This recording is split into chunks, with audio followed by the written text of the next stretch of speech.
വരെ ഇവരുടെ വ്യൂവേഴ്സിന് സംശയങ്ങളാണ്. നിങ്ങളൊന്ന് ആലോചിച്ച് നോക്കിക്കേ. ഇപ്പോ ഇവരുടെ വീട്ടില് ഇവരുടെ കുടുംബത്തിൽ വേറൊരു വലിയൊരു ശാപവും കിട്ടിയിട്ടുണ്ട്. അതെന്താന്ന് വെച്ച് കഴിഞ്ഞാൽ ഇവരുടെ മക്കളുടെ കല്യാണമൊക്കെ ഉറപ്പിച്ചു കഴിഞ്ഞു കഴിഞ്ഞാൽ ദ വെരി നെക്സ്റ്റ് ഡേ അല്ലെങ്കിൽ നിശ്ചയമൊക്കെ കഴിഞ്ഞു കഴിഞ്ഞ് കുറച്ചങ്ങോട്ട് കഴിയുമ്പോഴത്തേക്ക് ഈ മക്കൾ ഒളിച്ചോടി അങ്ങ് പോകും.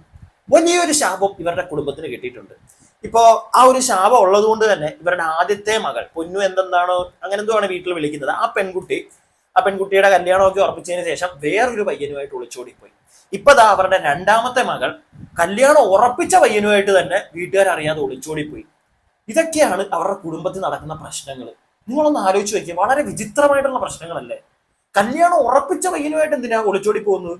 ഒളിച്ചോടി പോവുകയാണെങ്കിൽ കല്യാണം ഉറപ്പിച്ചിട്ട് വേറെ ഏതെങ്കിലും പയ്യനുമായിട്ടൊക്കെ ഒളിച്ചോടി പോകുമ്പോഴത്തേക്ക് ഓക്കെ, നമുക്ക് പറയാം, ഇത്തിരി പരദൂഷണമൊക്കെ പറയാം. അവള് കല്യാണം ഉറപ്പിച്ചിട്ട് വേറൊരുത്തിന്റെ കൂടെ ഓടിപ്പോയി.